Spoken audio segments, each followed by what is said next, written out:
श्रीविष्णुसहस्रनाम स्तोत्रम्।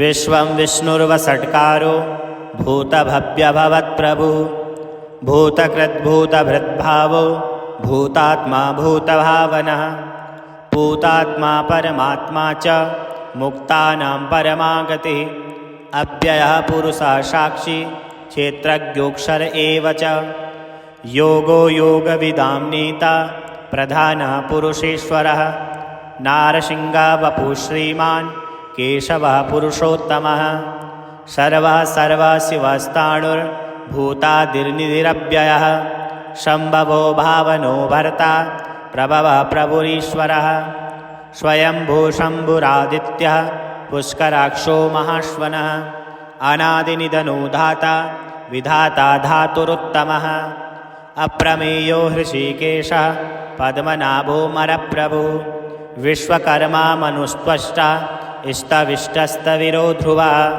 अग्राह्य शाश्वतो कृष्णो लोहिताक्षः प्रतर्दनः प्रभुतस्त्रीककुब्धाम पवित्रं मङ्गलं परम् ईशानः प्राणदः प्राणो ज्येष्ठः श्रेष्ठः प्रजापतिः हिरण्यगर्भो भूगर्भो माधवो मधुसूदनः ईश्वरो विक्रमी धन्वी मेधावी विक्रमः अनुत्तमो दुराधर्षः कृतज्ञः कृत्तिरात्मवान् सुरेशः शरणं शर्म विश्वरेता प्रजाभव अहः संवत्सरो व्यालः प्रत्ययः सर्वदर्शनः अजः सर्वेश्वरः सिद्धः सिद्धि सर्वादिरच्युतः वृषा कपिरमेयात्मा सर्वयोगविनश्रितः वसुर्वसुमनः सत्यः शमात्मा संमितः समः अमोघः पुण्डरीकाक्षो वृषकर्मा वृषाकृतिः रुद्रो बहुशिरा बभ्रुर्विश्वयोनिशुचिस्रवाः अमृतः शाश्वतस्ताणुर्वरारोहो महातपाः सर्वगः सर्वविद्भानुर्विश्वक्षेणो जनार्दनः वेदो विद्विदभ्यङ्गो वेदाङ्गो वेदवित्कविः लोकाध्यक्षासुराध्यक्षो धर्माध्यक्षा कृताकृतः चतुरात्मा चतुर्व्यूहश्चतुर्द्रष्टश्चतुर्भुजः भ्राजिष्णु भोजनं भोक्ता सहिष्णु जगदादिजः अनघो विजतो जेता विश्वयोनिर्पुनर्वसुः उपेन्द्रो वामनः प्रांशुर्रमोघः शुचिरुर्जितः अतीन्द्रः सङ्ग्रहः सर्गो धृतात्मा नियमो यमः वेद्यो वैद्यः सदा योगी वीरः माधवो मधुः अतीन्द्रियो महामायो महोत्साहो महाबलः महाबुद्धिर्महावीर्यो महाशक्तिर्महाद्युतिः अनिर्देश्यः वपुः श्रीमान् मेयात्मा महदाध्रिकः महेश्वासो महीभर्ता श्रीनिवासः शताङ्गतिः अनिरुद्धासुरानन्दो गोविन्दो गोविदाम्पतिः मरीचिर्दमनो हंसः सुपर्णो भुजगोत्तमः हिरण्यनाभः सुतपा पद्मनाभः प्रजापतिः अमृत्युः सर्वदृक्सिंहः सङ्घातः सन्धिमान् स्थिरः अजो दुर्मर्षणः शास्ता विस्तुतात्मा सुरारिः गुरुर्गुरुर्तमो धाम सत्यः सत्यपराक्रमः निमिषो निमिषस्त्रग्वी वाचस्पतिरुदारधि अग्रणी ग्रामणी श्रीमान् न्यायो नेता समीरणः सहस्रमूर्धा विश्वात्मा सहस्राक्षः सहस्रपात् आवर्तनो निवर्तात्मा संवृतः सम्प्रमर्दनः अहं संवत्सको वह्निर्रनीलो धरणीधरः सुप्रसादः प्रसन्नात्मा विश्वधिग्विश्वविभुः सत्कर्ता सत्कृतः साधुर्जह्नुन्नारायणो नरः असङ्ख्येयो प्रमेयात्मा विशिष्टः शिष्टकृच्छुचिः सिद्धार्थः सिद्धसङ्कल्पः सिद्धिदा सिद्धिसाधनः वृषाहि वृषभो विष्णुर्वृषपर्वा वृषोदरः वर्धनो वर्धमानस्य विविक्तः श्रुतिसागरः सुभुजो दुर्धरो वाग्मी महेन्द्रो वसुदो वसुः नैकरूपो बृहद्रूपः शिपीविष्टः प्रकाशनः अजस्तेजो धृतिर्धरः प्रकाशात्मा प्रतापनः दृढस्पष्टाक्षरो मन्त्रश्चन्द्राशुभ्रास्करद्युतिः अमृतांशुद्भवो भानु ससविन्दुसुरेश्वरः औषधं जगतः शेतु सत्यधर्मपराक्रमः भूतभव्यभवन्नाथ पवनः पावनो नलः कामः कामकृत्कान्तः कामप्रदा प्रभुः युगादिकृद्युगाद्वर्तो नैकमायो महाशनः अदृश्यो व्यक्तरूपश्च सहस्रजित् अनन्तजेत् इष्टो विशिष्टशिष्टेष्ट शिखिण्डी नहुषो वृषः क्रोधः क्रोधकृत्कर्ता विश्वबाहु महीधरः अच्युतः प्रथितः प्राणदो वशवानुजः अपानिधिरधिष्ठान प्रमत्तः प्रतिष्ठितः स्कन्दः स्कन्दधरो धुर्यो वरदो वायुवाहनः वासुदेवो बृहद्भानुरादिदेवः पुरन्धरः अशोकस्तारणास्तारः शूरः सौरिर्जनेश्वरः अनुकूलः सतावर्तः पद्मी पद्मनिभेक्षणः पद्मनाभो अरविन्दाक्षः पद्मगर्भः शरीरभृत् महाधृर्ऋद्धो वृद्धात्मा महाक्षो गरुडध्वजः अतुलः शरभो भीमः शमयज्ञो हविर्हरिः सर्वलक्षणलक्षण्यो लक्ष्मीवान् शमितञ्जयः विक्षरो रोहितो मार्गो हेतुर्दामोदरः सः महीधरो महाभागो वेगवान्मिताशनः उद्भवः शोभणो देवः श्रीगर्भः परमेश्वरः करणं कारणं कर्ता विकर्ता गहनो गुहा व्ययशायो व्यवस्थानः संस्थानः स्थानदो ध्रुवः परर्धि परमस्पृष्टः तुष्टः पुष्टः शुभेक्षणः रामो विरामो विरजो मार्गनेयोऽन्ययोन्ययः वीरः शक्तिमतां श्रेष्ठो धर्मो धर्मविदुत्तमः वैकुण्ठः पुरुषः प्राणः प्राणदः प्रणवस्पृथुः हिरण्यगर्भः शत्रुघ्नो व्याप्तो वायुरधोक्षजः ऋतुः सुदर्शनः कालः परमेष्टि परिग्रहः उग्रः संवत्सरो दक्षो विश्रामो विश्वदक्षिणः विस्तारः स्थावरस्ताणुः प्रमाणः बीजमव्ययम् अर्थोऽनर्थो महाक्रोशो महाभोगो महाधनः अनिर्विष्णस्तविष्टो भूधर्मयूपो महामखः नक्षत्रनेमिर्नक्षत्री क्षमः क्षामा समीहनः यज्ञ इज्यो महिज्यश्च क्रतुः शत्रः शतां गतिः सर्वदर्शी विमुक्तात्मा सर्वज्ञो ज्ञानमुत्तमः सुब्रतः सुमुखः सूक्ष्मः सुघोषः सुखदः सुहृत् मनोहरो जितक्रोधो वीरो बाहुर्विदारणः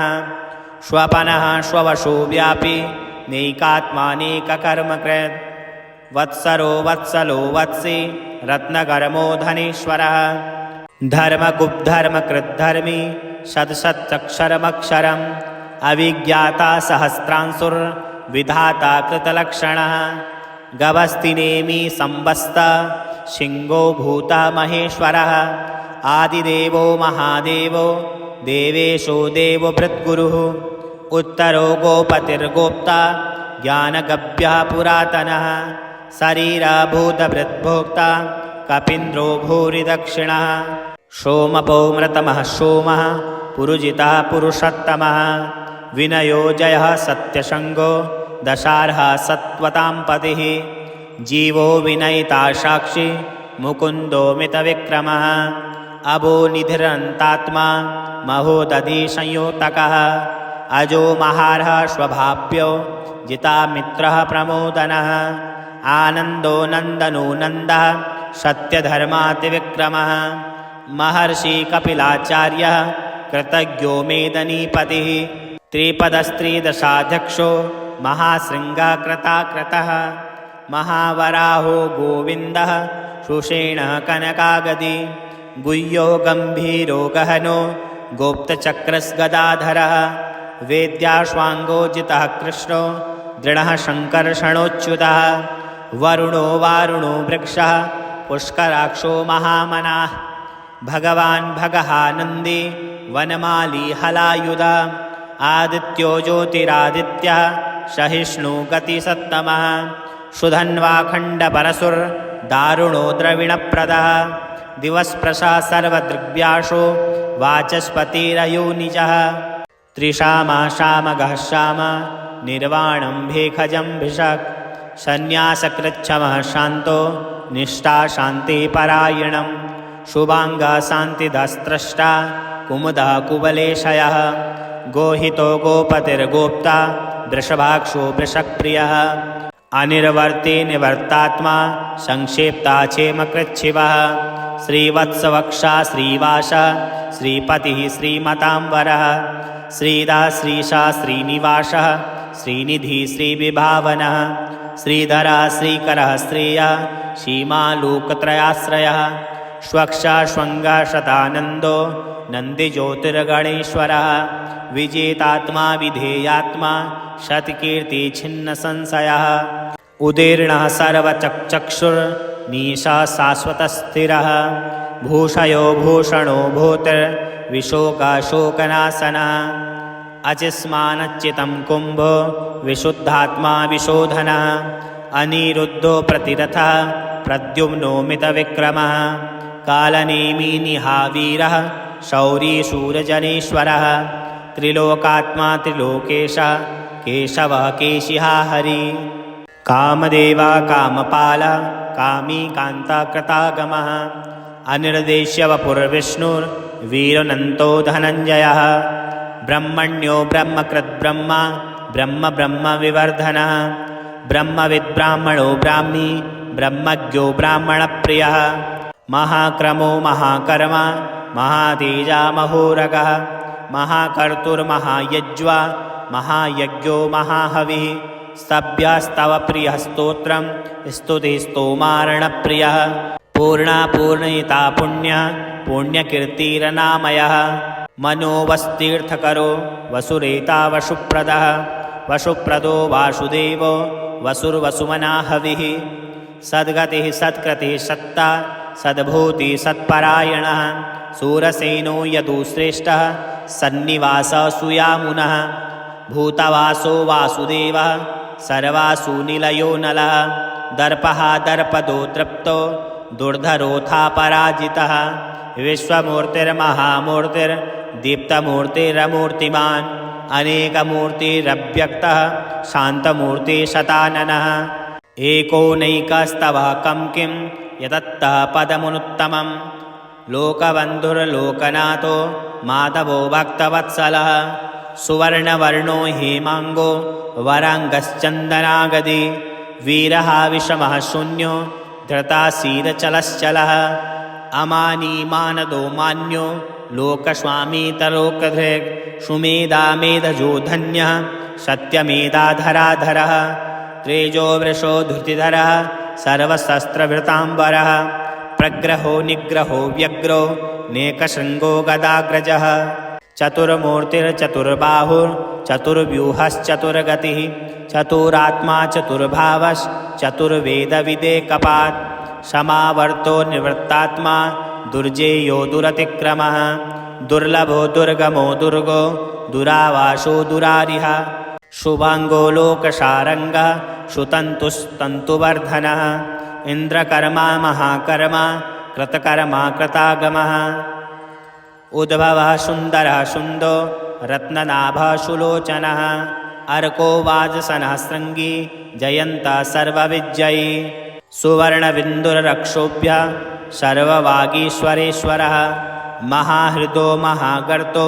महाभूतो महानिधि कुमुदः कुन्दरः कुन्दः पर्जन्यः पावनो नीलः अमृतांशो मृतवपुः सर्वज्ञः सर्वतोमुखः सुलभः सुब्रतः सिद्धः शत्रुजिच्छत्रुतापनः नन्यग्रोधो दुम्बरो अस्वस्थश्चाणुरान्ध्रनिषूदनः सहस्रार्ची सप्तजिह्वः सप्तमेधा सप्तवाहनः अमूर्तिरनघोचिन्त्यो भयकृद्भयनाशनः अणुर्बृहत्कृशः स्थूलो गुणभन्निर्गुणोर्महान् अनिर्धः स्वधृतः स्वस्य प्रागवंशो वंशवर्धनः भारभृत्कथितो योगी योगीश्व सर्वकामदः आश्रमाश्रमणः सामः सुपर्णो वायुवाहनः धनुर्धरो धनुर्वेदो दण्डो दमयिता दमः अपराजितः सर्वसङ्गो नियन्ता नियमो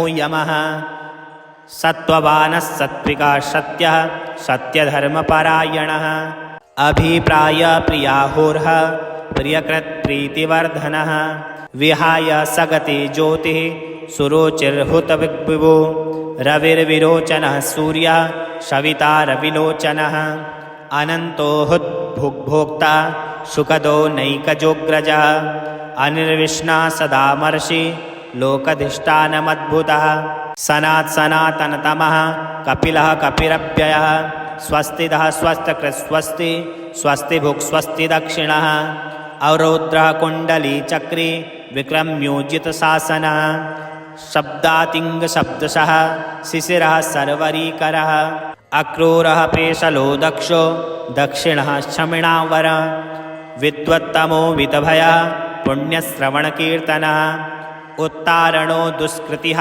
पुण्यो दुःस्वप्ननाशनः वीरः रक्षणः सन्तो जीवनः पर्यवस्थितः अनन्तरूपोऽनन्तः श्रीजितर्मन्युर्भयापः चतुरग्रो गम्भीरात्मा विदुषो व्यादिशो दिशः अनादिर्भुर्भवो लक्ष्मी सुवीरो रुचिराङ्गदः जननो जन्माद्र भीमो भीमपराक्रमः आधारनिलयो धाता पुष्पहासः प्रजागरः ऊर्ध्वगः सत्पथाचारः प्राणदः प्रणवः प्रणः प्रमाणं प्राणनिलयः प्राणः भृत्प्राणजीवनः तत्त्वं तत्त्वविदेकात्मा जन्ममृत्युजरातिग भूर्भुवः स्वस्तरुस्तारः सविता प्रपितामहः यज्ञो यज्ञपतिर्यज्वा यज्ञाङ्गो यज्ञवाहनः यज्ञभृद्यज्ञकृद्यज्ञे यज्ञभुग्यज्ञसाधनः यज्ञान्तः कृद्यज्ञगुह्या मनन्नाम मनाद् एव च आत्मयोनि स्वयं जातो वैखानः सामगायनः देवकीनन्दनस्त्रष्टा क्षितीशा पापनाशनः शङ्खबृन्नन्दकी चक्री शारङ्गधन्वा गदाधरः रथाङ्गपाणिरक्षोभ्य सर्वाप्रहरणायुधः वनमाली गदी सारङ्गी शङ्खी चक्री च नन्दकी श्रीमन्नारायणो विष्णुर्वासुदेवोऽभिरक्षतु। श्रीनारायण हृदयस्तोत्रम्। ॐ श्रीनारायण हृदयस्तोत्रमन्त्रस्य भार्गवऋषिः अनुष्टुप्छन्दः श्रीलक्ष्मीनारायणो देवता। ॐ बीजं नमः शक्तिः नारायणायेति कीलकं श्रीलक्ष्मीनारायणप्रीत्यर्थे जपे विनियोगः। ॐ नारायणः परं ज्योतिरात्मा नारायणः परः नारायणः परं ब्रह्म नारायण नमोऽस्तु ते। नारायणः परो देवो धाता नारायणः परः नारायणः परो धाता नारायण नमोऽस्तु ते। नारायणः परं धाम ध्यानं नारायणः परः नारायण परो धर्मो नारायण नमोऽस्तु ते। नारायणः परो वेद्यः विद्यां नारायणः परः विश्वं नारायणः साक्षान् नारायण नमोऽस्तु ते। नारायणाद्विभिर्जातो जातो नारायणाद्भवः जातो नारायणादिन्द्रो नारायण नमोऽस्तु ते। रविर्नारायणस्तेजः चन्द्रो नारायणो महः वह्नि नारायणः साक्षान् नारायण नमोऽस्तु ते। नारायणः उपास्यः स्यात् गुरुर्नारायणः परः नारायणः परो बोधो नारायण नमोऽस्तु ते। नारायणः फलं मुख्यं सिद्धिर्नारायणः सुखं शोभ्यो नारायणः शुद्धो नारायण नमोऽस्तुते। नारायण त्वमेवासि दहराख्ये हृदि संस्थितः प्रेरकः प्रीयमाणानां त्वया प्रेरितमानसः। त्वदाज्ञां शिरसा धृत्वा जपामि जनपावनं नानोपासनमार्गाणां भवत्कृद्भावबोधकः। भावार्थकृद्भवातीतो भवसौख्यप्रदो मम त्वन्मायामोहितं विश्वं त्वय्येवं परिकल्पितं। त्वद्धिष्ठानमात्रेण सा मे सर्वार्थकारिणी त्वमेतां च पुरस्कृत्य सर्वकामान् प्रदर्शय।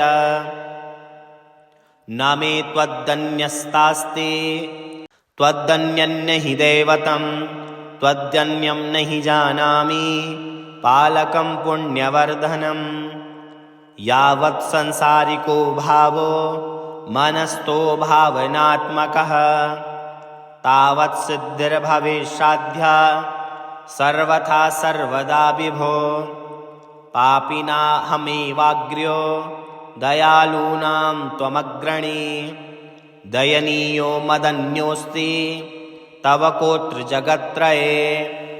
त्वयाहं नैव सृष्टश्चेन् नश्यावत्तव दयालुता आमयो वा न सृष्टश्चे दोषधस्य वृथोदयः। पापसङ्घपरिश्रान्तः पापात्मा पापरूपधे त्वदन्यः कोत्र प्रापेभ्यः त्रास्तास्ति जगतीतले। त्वमेव माता च पिता त्वमेव त्वमेव बन्धु च सखा त्वमेव त्वमेव सेव्यश्च गुरुस्त्वमेव त्वमेव सर्वं मम देवदेव। प्रार्थनादशकं चैव मूलाष्टकमतः परं यः पठेत् शृणुयां नित्यं तस्य लक्ष्मीस्थिरो भवेत्। नारायणस्य हृदयं सर्वाभीष्टफलप्रदं लक्ष्मीहृदयकं स्तोत्रं यदि चेद्विनाकृतं तत्सर्वं निष्फलं प्रोक्तं लक्ष्मीकृद्यति सर्वदा। एतत् संकलितं स्तोत्रं सर्वकामफलप्रदं लक्ष्मीहृदयकं चैव तथा नारायणात्मकं जपेद्यः संकलीकृत्य सर्वाभीष्टमवाप्नुयात्। नारायणस्य हृदय मादौ जप्त्वा ततः परं लक्ष्मीहृदयकं स्तोत्रं जपे नारायणं पुनः पुनर्नारायणः जप्त्वा पुनर्लक्ष्मीनुति जपेत्। पुनर्नारायणं जाप्यं संकलीकरणं भवेत्। एवं मध्ये द्विवारेण जपेत् संकलितं तु तत् लक्ष्मीहृदयकं स्तोत्रं सर्वकामप्रकाशितं। यद्वज्पादिकं कुर्यात् तत्संकलितं शुभं सर्वान् कामान् वाप्नोति आधिव्याधिभयं हरेत्। गोप्यमेतत् सदा कुर्यान् सर्वत्र प्रकाशते इति गुह्यतमं शास्त्रं प्राप्तं ब्रह्मादिकैः पुरा। तस्मात् सर्वं प्रयत्नेन गोप्ययेत् साधयेत् सुधे।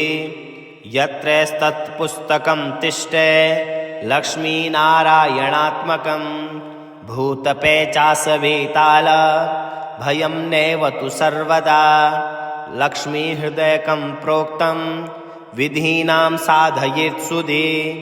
भृगुवारे च रात्रौ च पूजयेत् पुस्तकद्वयं सर्वथा सर्वदा सत्यं गोप्ये साधयेत् सुधे। गोपनात् साधना लोके धन्यो भवति तत्त्वतः। ॐ श्रीनारायण हृदय स्तोत्र मंत्रस्य भार्गवऋषिः अनुष्टुप् छन्दः श्रीलक्ष्मीनारायणो देवता। ॐ बीजं नमः शक्तिः नारायणायेति कीलकं श्रीलक्ष्मीनारायणप्रीत्यर्थे जपे विनियोगः। ॐ नारायणः परं ज्योतिरात्मा नारायणः परः, नारायणः परं ब्रह्म नारायण नमोऽस्तुते।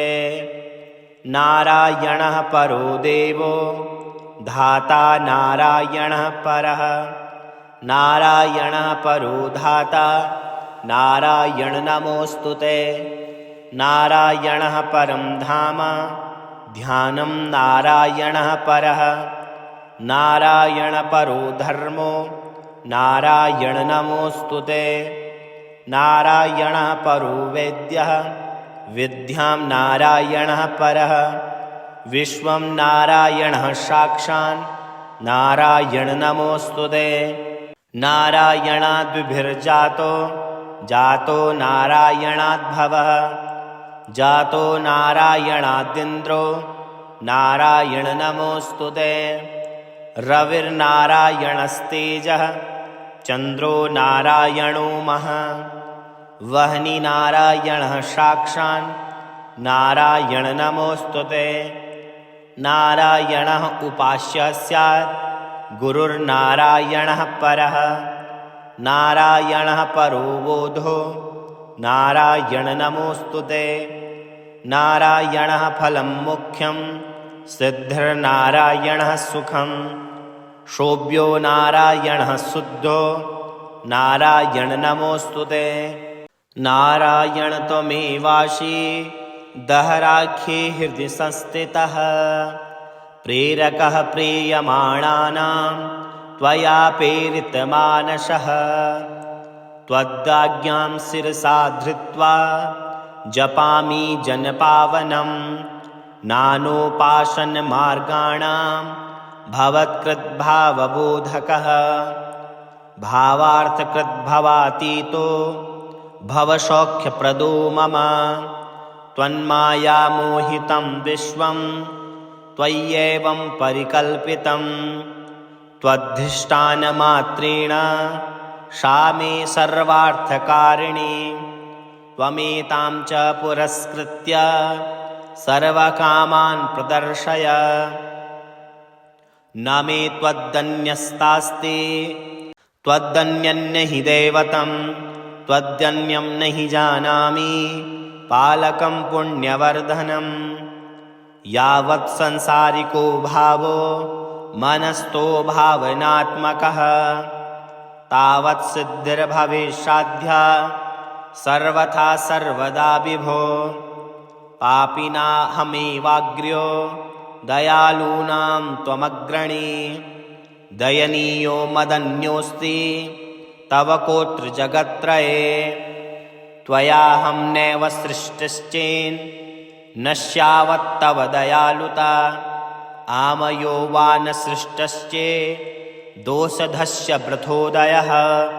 पापसङ्घपरिश्रान्तः पापात्मा पापरूपधे, त्वदन्यः कोत्र प्रापेभ्यः त्रास्तास्ति जगतीतले। त्वमेव माता च पिता त्वमेव, त्वमेव बन्धु च सखा त्वमेव, त्वमेव सेव्यश्च गुरुस्त्वमेव, त्वमेव सर्वं मम देवदेव। प्रार्थनादशकं चैव मूलाष्टकमतः परं, यः पठेत् शृणुयां नित्यं तस्य लक्ष्मीस्थिरो भवेत्। नारायणस्य हृदयं सर्वाभीष्टफलप्रदं, लक्ष्मीहृदयकं स्तोत्रं यदि चेद्विना कृतं तत्सर्वं निष्फलं प्रोक्तं, लक्ष्मीकृद्यति सर्वदा।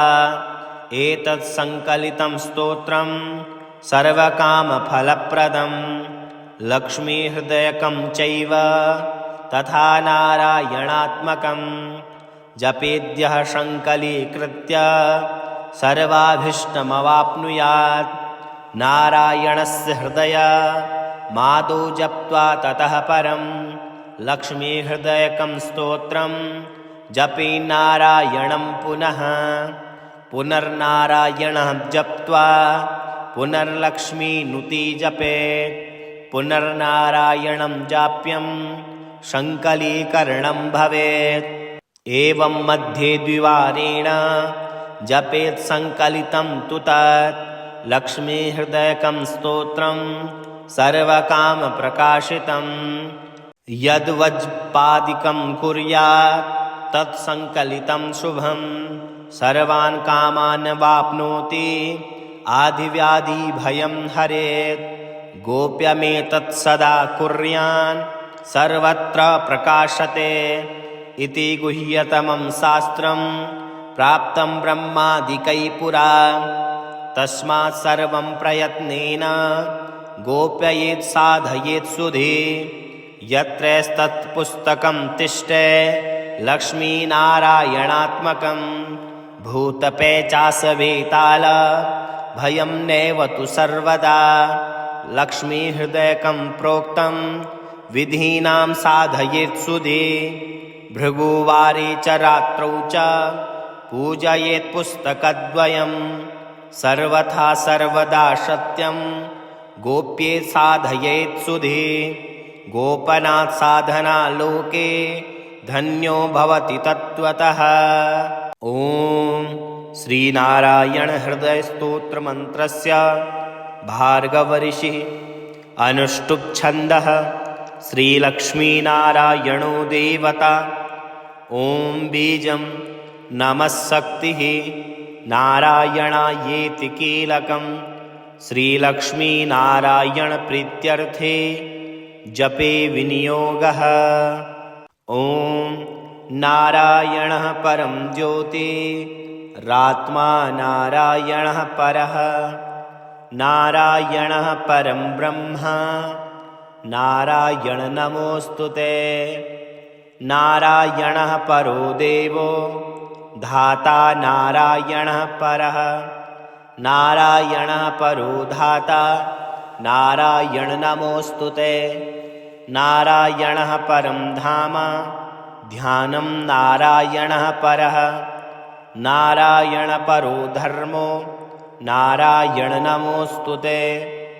नारायणः परो वैद्यः विद्यां नारायणः परः विश्वं नारायणः साक्षान् नारायण नमोऽस्तुते।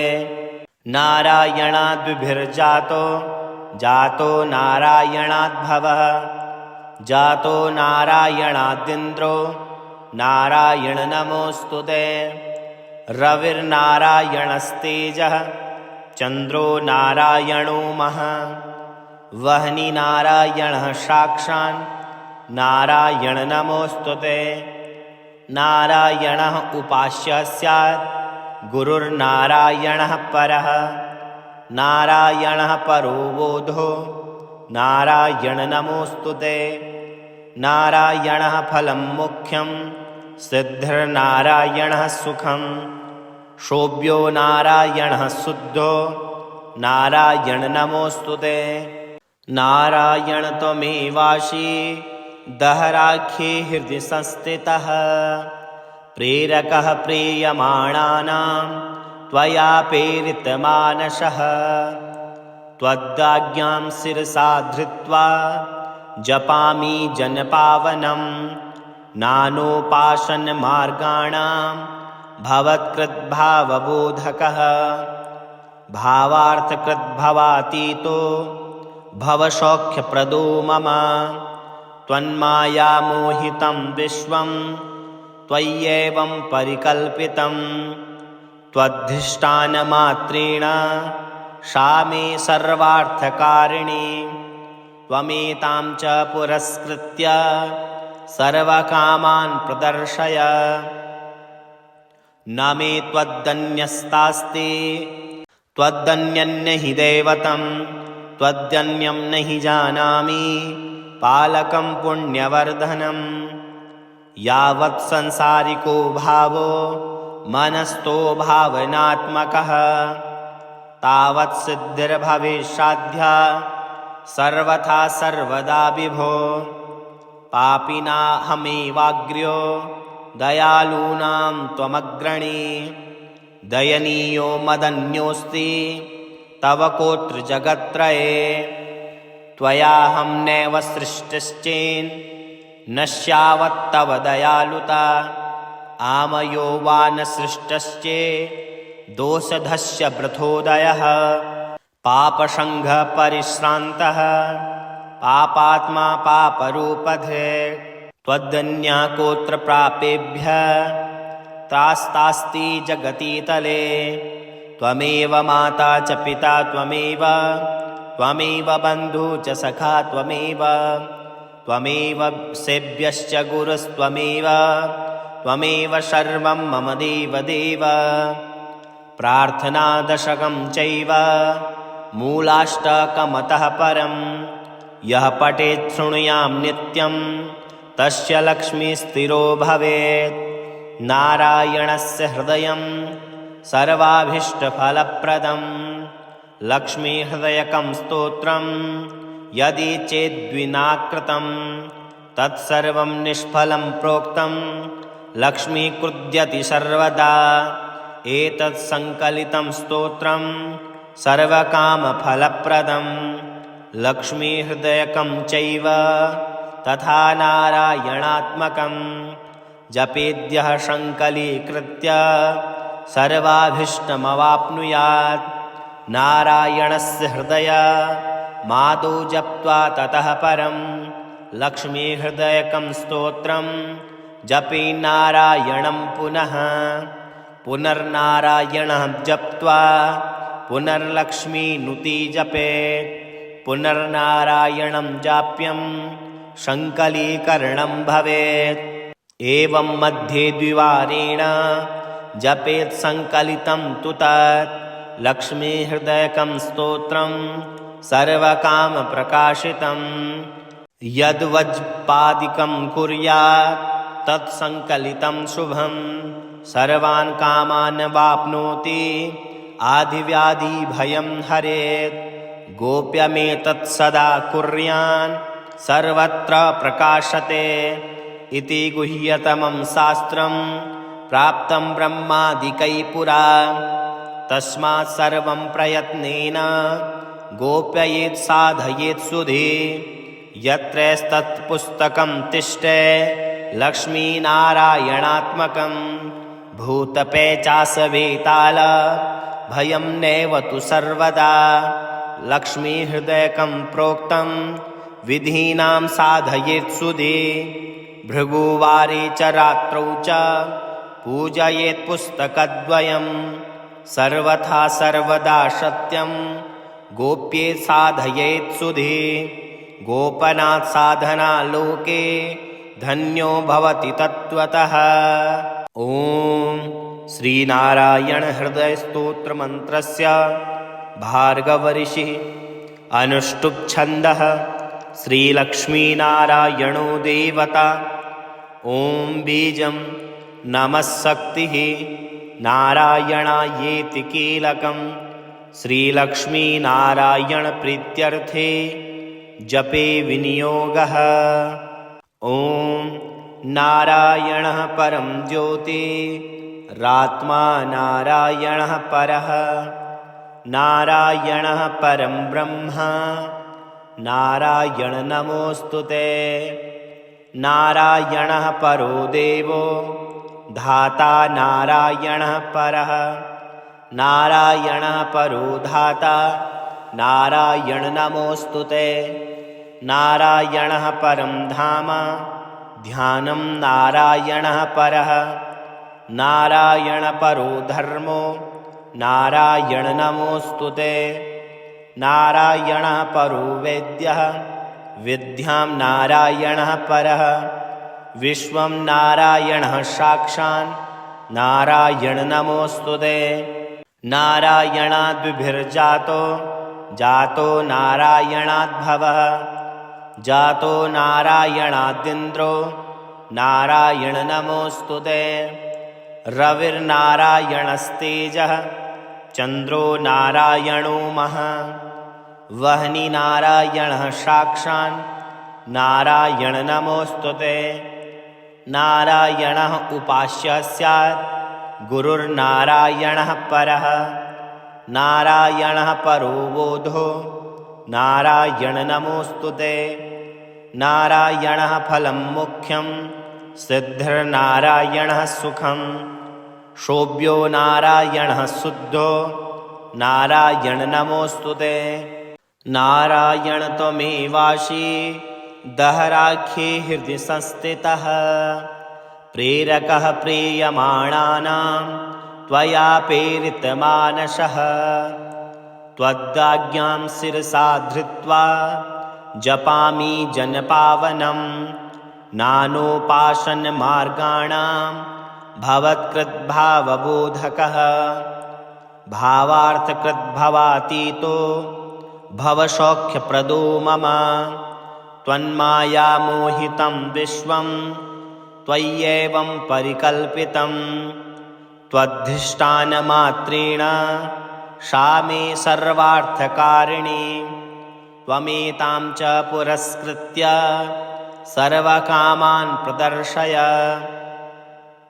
न मे त्वदन्यस्तास्ति त्वदन्यन्न हि दैवतं त्वदन्यं न हि जानामि पालकं पुण्यवर्धनं यावत् संसारिको भावो मनस्थो भावनात्मकः तावत् सिद्धिर्भवेत्साध्या सर्वथा सर्वदा विभो पापिनाहमेवाग्र्यो दयालूनां त्वमग्रणी दयनीयो मदन्योऽस्ति तव कोत्र जगत्त्रये त्वयाहं नैव सृष्टश्चेन् नश्यावत्तव दयालुता आमयो वा न सृष्टश्चे दोषधस्य वृथोदयः पापसङ्घपरिश्रान्तः पापात्मा पापरूपधे त्वदन्या कोत्र प्रापेभ्यः त्रास्तास्ति जगतीतले त्वमेव माता च पिता त्वमेव बन्धु च सखा त्वमेव सेव्यश्च गुरुस्त्वमेव सर्वं मम देवदेव प्रार्थनादशकं चैव मूलाष्टकमतः परं यः पठेत् शृणुयां नित्यं तस्य लक्ष्मीस्थिरो भवेत् नारायणस्य हृदयं सर्वाभीष्टफलप्रदं लक्ष्मीहृदयकं स्तोत्रं यदि चेद्विनाकृतं तत्सर्वं निष्फलं प्रोक्तं लक्ष्मीकृद्यति सर्वदा एतत् संकलितं स्तोत्रं सर्वकामफलप्रदं लक्ष्मीहृदयकं चैव तथा नारायणात्मकं जपेद्यः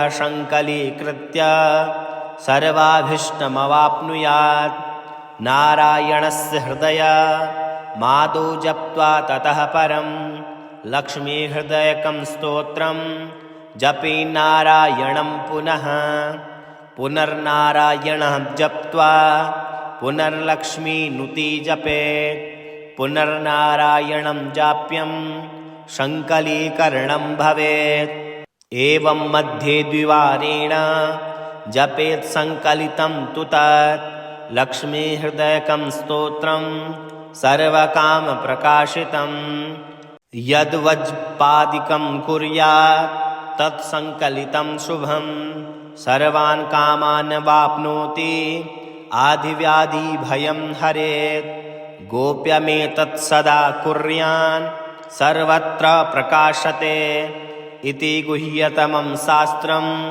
प्राप्तं ब्रह्मादिकैः पुरा तस्मात् सर्वं प्रयत्नेन गोप्ययेत् साधयेत् सुधे यत्रैस्तत्पुस्तकं तिष्ठे लक्ष्मीनारायणात्मकं भूतपेचासवेताल भयं नैव तु सर्वदा लक्ष्मीहृदयकं प्रोक्तं विधीनां साधयेत् सुधे भृगुवारे च रात्रौ च पूजयेत् पुस्तकद्वयं सर्वथा सर्वदा सत्यं गोप्ये साधयेत् सुधे गोपनात् साधना लोके धन्यो भवति तत्त्वतः। ॐ श्रीनारायणहृदयस्तोत्रमन्त्रस्य भार्गवऋषिः अनुष्टुप्छन्दः श्रीलक्ष्मीनारायणो देवता। ॐ बीजं नमः शक्तिः नारायणायेति कीलकं श्रीलक्ष्मीनारायणप्रीत्यर्थे जपे विनियोगः। ॐ नारायणः परं ज्योतिरात्मा नारायणः परः नारायणः परं ब्रह्म नारायण नमोऽस्तुते।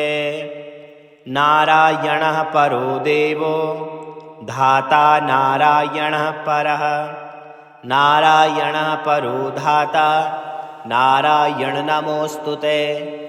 नारायणः परं धाम ध्यानं नारायणः परः नारायण परो धर्मो नारायण नमोऽस्तुते। नारायणः परो वेद्यः विद्यां नारायणः परः विश्वं नारायणः साक्षात् नारायण नमोऽस्तुते।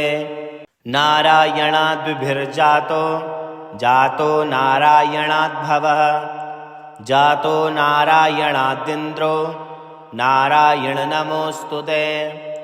रविर्नारायणस्तेजः चन्द्रो नारायणो महः वह्नि नारायणः साक्षात् नारायण नमोऽस्तुते। नारायणः उपास्य स्यात् गुरुर्नारायणः परः नारायणः परो बोधो नारायण नमोऽस्तुते। नारायणः फलं मुख्यं सिद्धिर्नारायणः सुखं शोभ्यो नारायणः शुद्धो नारायण नमोऽस्तुते। नारायण त्वमेवासि दहराख्ये हृदि संस्थितः प्रेरकः प्रीयमाणानां त्वया प्रेरितमानसः त्वदाज्ञां शिरसा धृत्वा जपामि जनपावनं नानोपासनमार्गाणां भवत्कृद्भावबोधकः भावार्थकृद्भवातीतो भवसौख्यप्रदो मम त्वन्मायामोहितं विश्वं त्वय्येवं परिकल्पितं त्वद्धिष्ठानमात्रेण सा मे सर्वार्थकारिणी त्वमेतां च पुरस्कृत्य सर्वकामान् प्रदर्शय।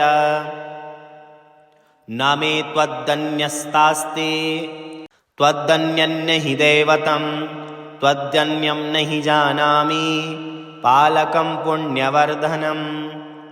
यावत् संसारिको भावो मनस्थो भावनात्मकः तावत् सिद्धिर्भवेत्साध्या सर्वथा सर्वदा विभो।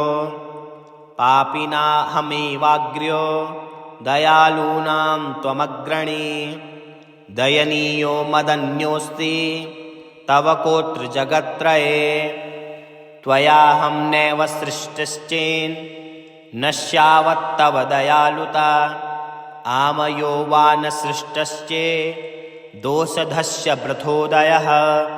पापसङ्घपरिश्रान्तः पापात्मा पापरूपधे त्वदन्यः कोत्र प्रापेभ्यः त्रास्तास्ति जगतीतले। त्वमेव माता च पिता त्वमेव त्वमेव बन्धु च सखा त्वमेव त्वमेव सेव्यश्च गुरुस्त्वमेव त्वमेव सर्वं मम देवदेव। प्रार्थनादशकं चैव मूलाष्टकमतः परं यः पठेत् शृणुयां नित्यं तस्य लक्ष्मीस्थिरो भवेत्।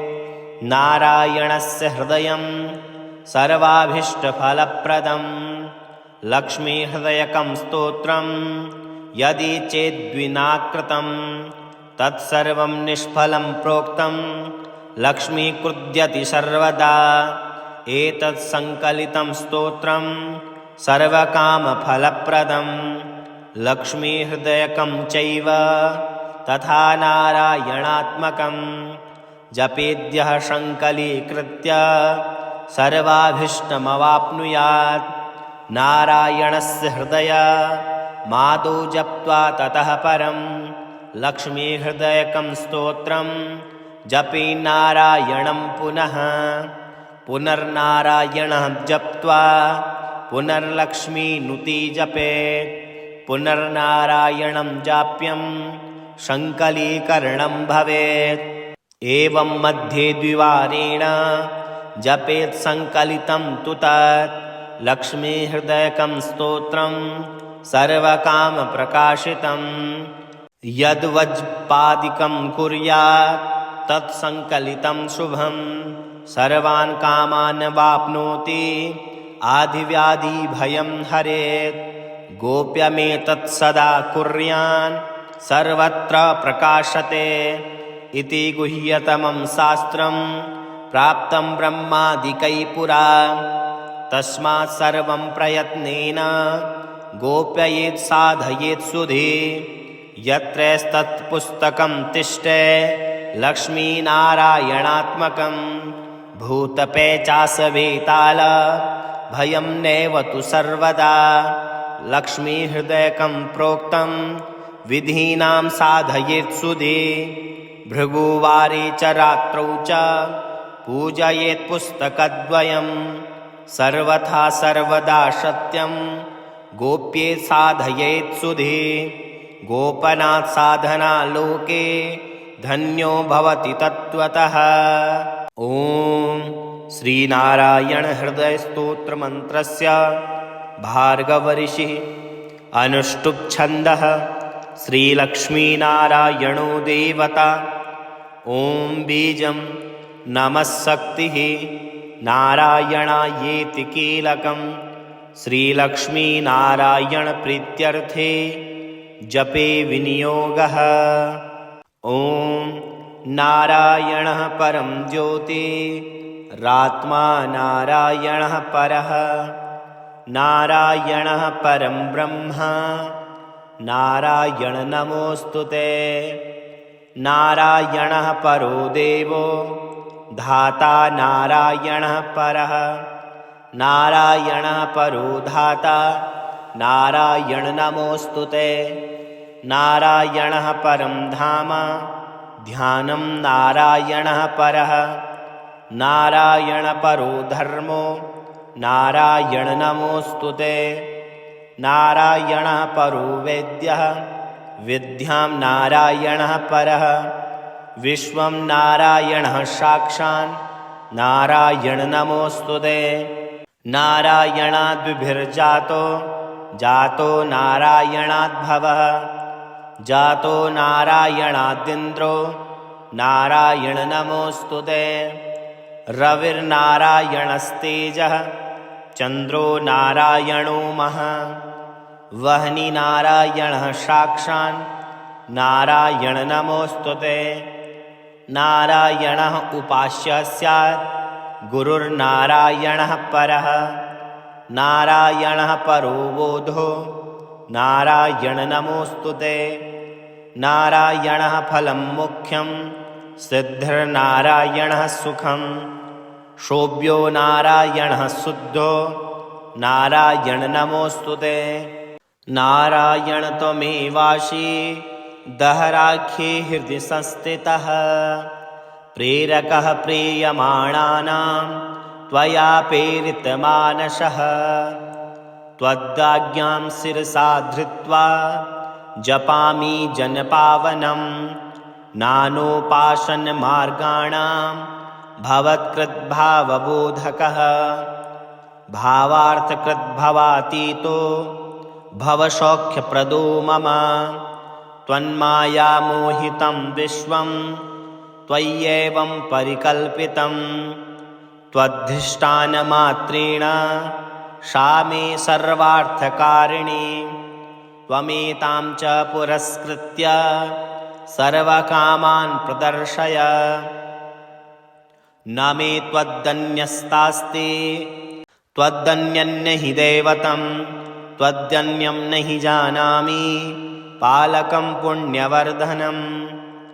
यावत् संसारिको भावो मनस्तो भावनात्मकः तावत् सिद्धिर्भविष्याद्या सर्वथा सर्वदा विभो पापिनाहमेवाग्र्यो दयालूनां त्वमग्रणी दयनीयो मदन्योऽस्ति तव कोत्र जगत्त्रये त्वयाहं नैव सृष्टिश्चेन् नश्यावत्तव दयालुता आमयो वा न सृष्टश्चे दोषधस्य वृथोदयः पापसङ्घपरिश्रान्तः पापात्मा पापरूपधे त्वदन्यः कोत्र प्रापेभ्यः त्रास्तास्ति जगतीतले त्वमेव माता च पिता त्वमेव बन्धु च सखा त्वमेव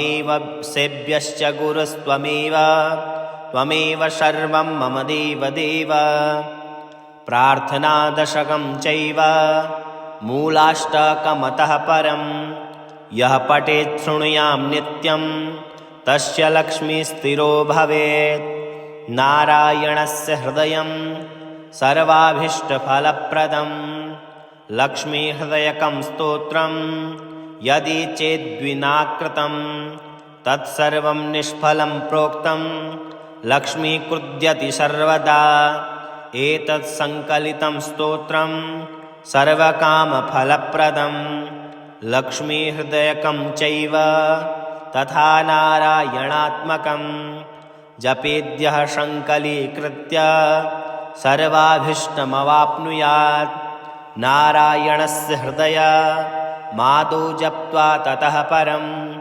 लक्ष्मीहृदयकं स्तोत्रं जपे नारायणं पुनः पुनर्नारायणः जप्त्वा पुनर्लक्ष्मीनुति जपेत् पुनर्नारायणं जाप्यं सङ्कलीकरणं भवेत् एवं मध्ये द्विवारेण जपेत् सङ्कलितं तु तत् लक्ष्मीहृदयकं स्तोत्रं सर्वकामप्रकाशितं यद्वज्पादिकं कुर्यात् तत्सङ्कलितं शुभं सर्वान् कामान् वाप्नोति आधिव्याधिभयं हरेत् गोप्यमेतत् सदा कुर्यान् सर्वत्र प्रकाशते इति गुह्यतमं शास्त्रं प्राप्तं ब्रह्मादिकैः पुरा तस्मात् सर्वं प्रयत्नेन गोप्ययेत् साधयेत् सुधे